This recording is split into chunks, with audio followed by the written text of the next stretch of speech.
6:14 right now. You know, one of the hottest topics right now in the tech world is artificial intelligence, not just within companies anymore, but even at schools.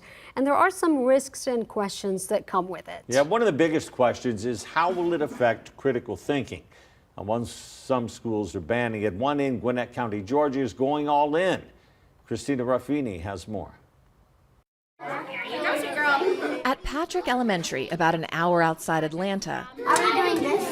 Yeah. these first graders are programming Legos. Today we're going to look at this AI thinking skill, creative problem solving. More than just blocks, they're building familiarity with technology.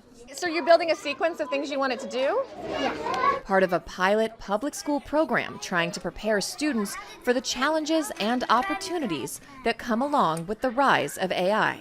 Do you know what AI stands for? Yeah. What does it stand for? It stands for robotics. Close enough. It stands for artificial Intelligence. Oh my God. They may not know what it stands for, but they already know how to use it. You just need to press this. Okay. Oh, wow. During our visit, 6-year-old Olivia went beyond the lesson and figured out how to program the sensor to respond to different colors.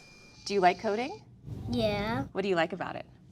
I like that we could build stuff and we can do stuff that we haven't done before. It's something Gwinnett County schools hadn't done before either. About 5 years ago, school administrators decided to use some of their regular annual funding to develop an AI-driven syllabus. First at a new high school, then expanding to a middle and 3 elementary schools. Is this a gimmick? Why is there AI in these schools? You know, AI is such a popular buzzword right now, but we've actually been doing this for a couple of years. Sally Holloway is the director of AI and computer science for the district. For us, it's thinking about what do our kids need to know and do to be ready for their futures. And we're not always messing with a robot, but what we are doing is teaching them how to think and solve problems with these tools. Sometimes, however, they are messing with robots. Some people code it, some people help design, come up with ideas.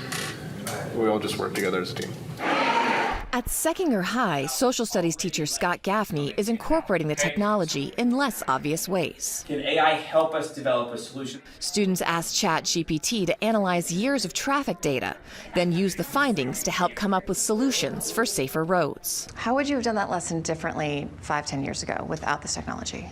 That would have taken probably about 4 or 5 days. The way that these kids think, they process information so fast. So if we can give them something challenging, real time, they are very engaged with it. And by all estimates, machine learning is something these kids will have to continue to engage with once they enter the workforce. One study estimates 10% of the jobs created by the year 2030 will be in previously unknown fields. And most will see at least some level of automation. Is there a concern that as these kids become much more familiar with these products that they could use it for cheating? So when I was in high school, there was this thing that came out that everyone was really upset about called Google. And they thought that that was just going to really ruin education, and it hasn't. But administrators here acknowledge there's a lot they, and all of us really, still don't know about the technology. Helping students identify, analyze, and utilize artificial intelligence while still growing their own. Christina Ruffini, CBS News. Very interesting.